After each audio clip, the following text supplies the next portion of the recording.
اس لیے آپ اس سے یہ توقع نہیں رکھ سکتے کہ وہ بہت بڑے قانون بنائے گی، لیکن انتظامی طور پر کچھ اقدامات ایسے کیے ہیں، کچھ تو مہنگائی بڑی ہے یا اکانومی کے مسائل پیدا ہوئے ہیں، ڈالر کی قیمت میں اضافہ ہوا ہے، روپیہ ڈیویلیو ہوا ہے، اور لیکن ایک یہ کسی نہ کسی طریقے سے جو ادائیگیوں کا توازن ہے، جو ایک بڑا مسئلہ ہے ہمارا کہ ہمارے پاس ڈالر نہیں ہے، اس کو برقرار رکھنے میں یہ حکومت کامیاب رہی ہے۔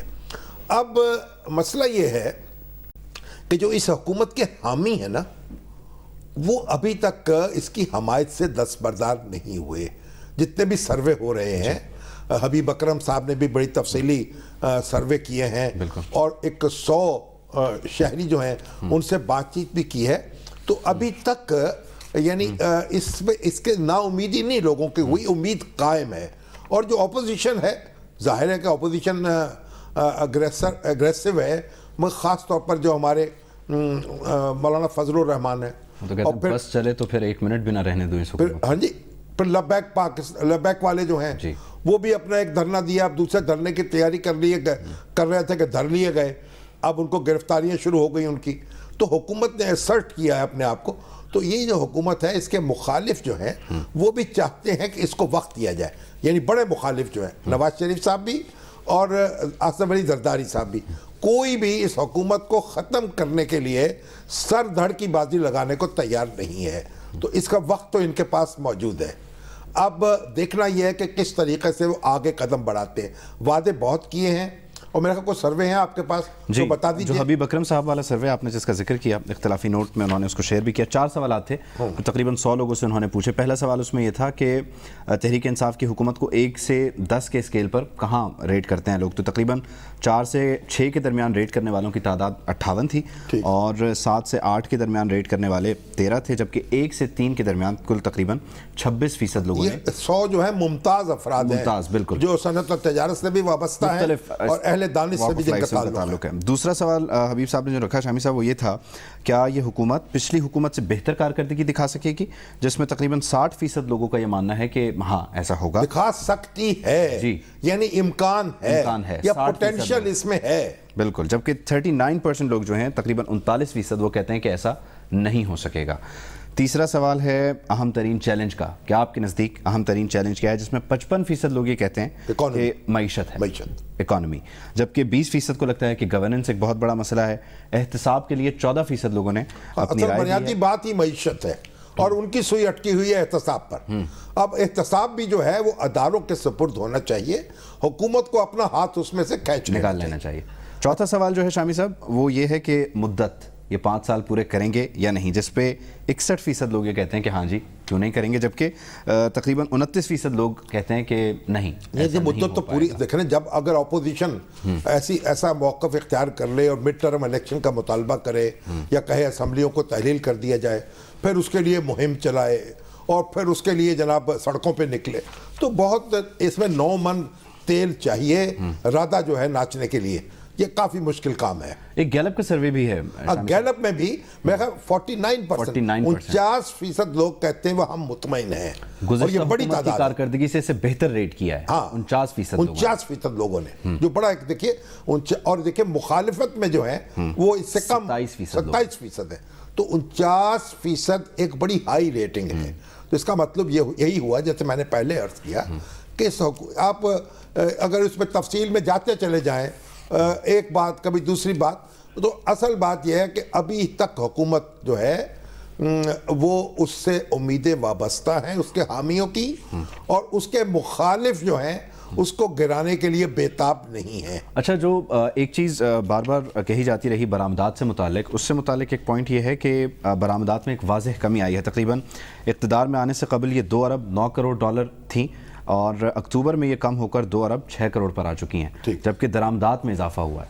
لیکن ایک خوش آئند بات یہ ہے کہ جو گیس کی قیمتوں میں اضافہ ہوا وہ اس طبقے پر نہیں ہوا کہ جو یہ بوجھ برداشت نہ کر سکے، تو کچھ ریلیف بھی ہے۔ فوکس ہے کہ برآمدات میں اضافہ ہو، اور ڈالر ہمارے پاس نہیں ہے، اس کے لیے دوست ملکوں کی امداد چاہیے، وہ اس کے لیے ہم چین کے ساتھ معاملہ کر رہے ہیں، سعودی عرب سے کوئی مثبت اشارے ملے ہیں، پیسے بھی موصول ہوئے ہیں $1 ارب کے قریب، اور اسی طریقے سے ملائیشیا سے بات چیت ہو رہی ہے, متحدہ عرب امارات سے ہو رہی, لیکن اصل اور جو آپ کا IMF ہے اس کی شرائط ایسی ہیں کہ ابھی تک حکومت اس سے معاملہ نہیں کر پا رہی. اور ایک تو خبر یہ آئی ہے کہ عمران خان صاحب نے کہا کہ متبادل اس کے ذرائع دیکھے جائیں. تو یہ ایک مشکل صورتحال ہے, لیکن چین کے ساتھ جو تجارت ہے وہ اب یوان میں ہوگی, تو اس کا مطلب ڈالر پر ایک پریشر کم ہو جائے گا, لیکن یوان بھی تو کمانے پڑیں گے نا. چین کو ہم کیا برآمد کریں گے, اور پھر چین جو ہے اس سے یوان کیسے حاصل کریں گے, کیا قرض لیں گے ہر سال اتنی بڑی مقدار میں. تو یہ چیلنج تو درپیش ہیں, لیکن فوکسڈ بھی ہیں.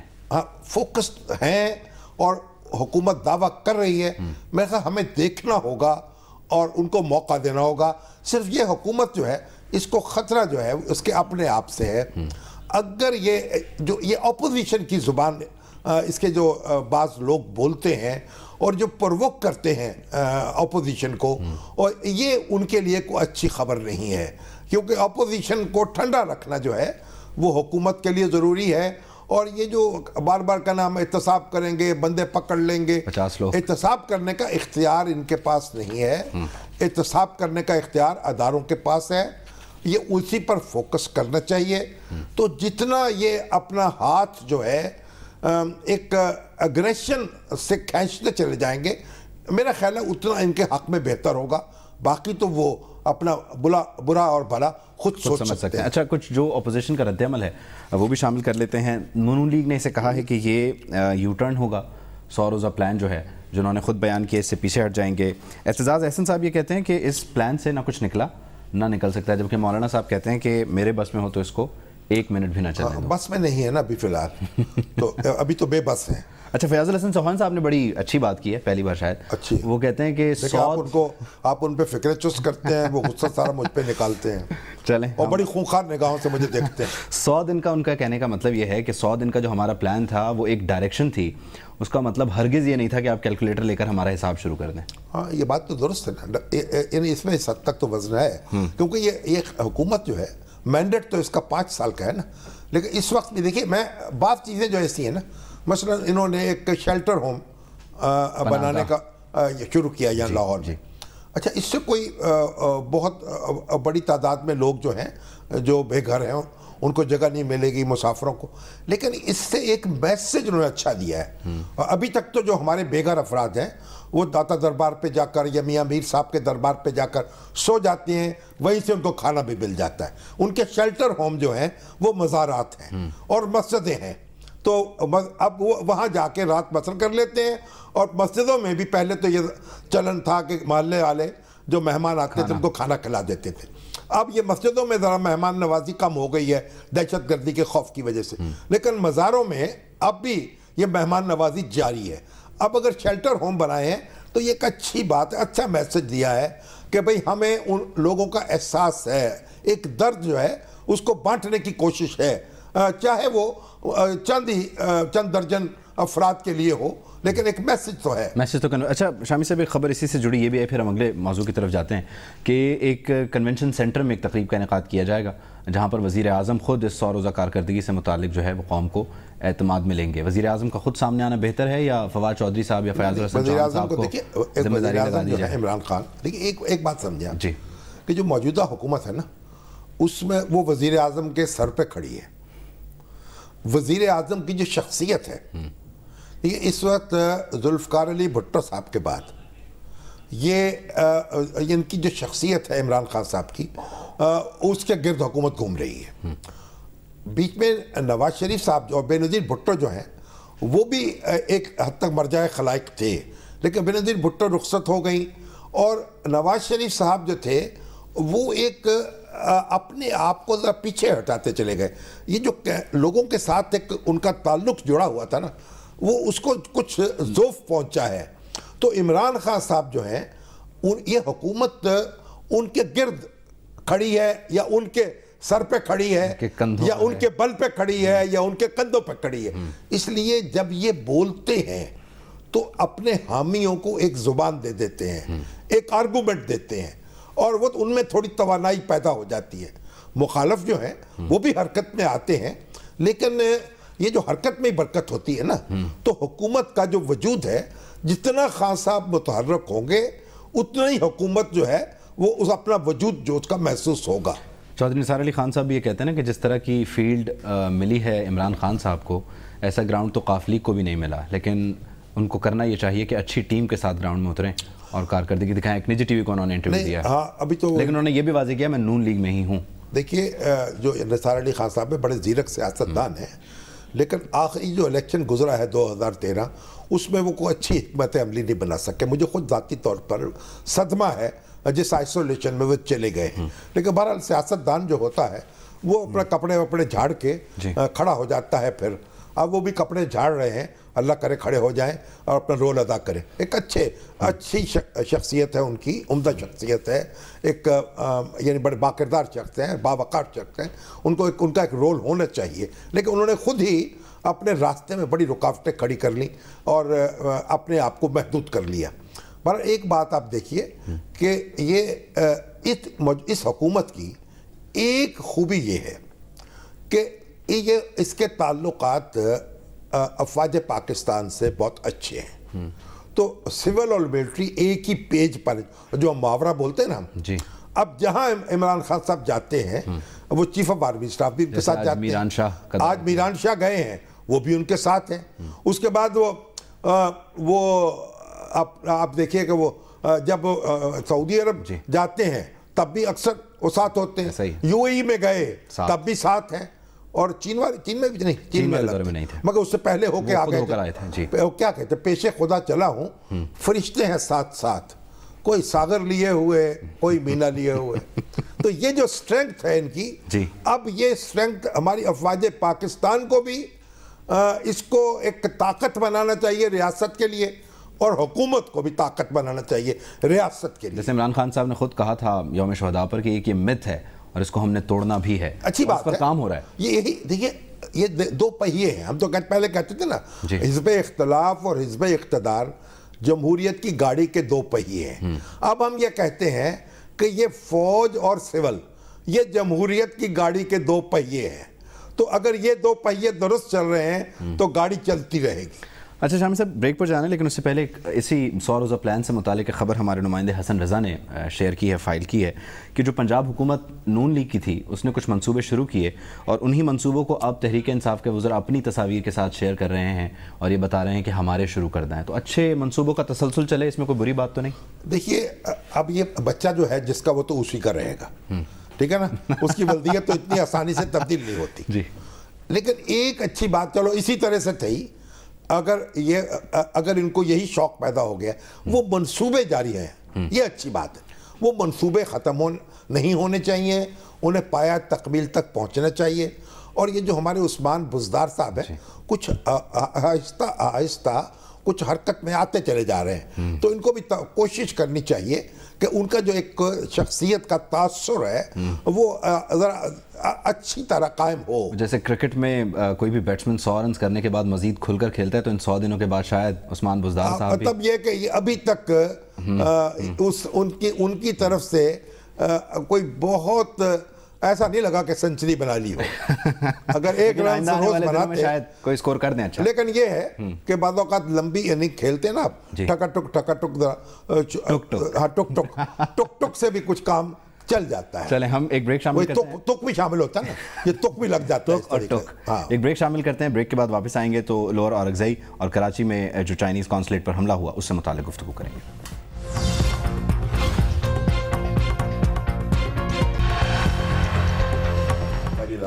نقطہ نظر میں آپ کو خوش آمدید کہتے ہیں، اور کراچی میں پیش آئے واقعے سے متعلق ہم بات کریں گے۔ چینی قونصلیٹ پر جو حملہ ہوا جس میں 3 دہشت گردوں کو ہلاک کیا گیا، جبکہ 4 افراد وہاں پر شہید ہوئے۔ شامی صاحب ہمارے وزراء کہتے ہیں کہ یہ پاک چین دوستی کو نقصان پہنچانے کی ایک کوشش ہے اور اس کو جوڑ رہے ہیں NDS اور دیگر بھارتی خفیہ ایجنسی کے ساتھ۔ نہیں، وہ تو اب جب تحقیقات ہوگی تو پتہ چلے گا۔ تو پہلے یہ بات کہی گئی نا کہ وہاں ایک اسلم عرف اچھو جو ہے وہ انڈیا میں زیر علاج ہے اور وہ اس کا ماسٹر مائنڈ ہے۔ اگر ایسی بات ہے تو اس کی تو پوری تحقیقات کرنی چاہیے، شواہد پیش کرنے چاہیے۔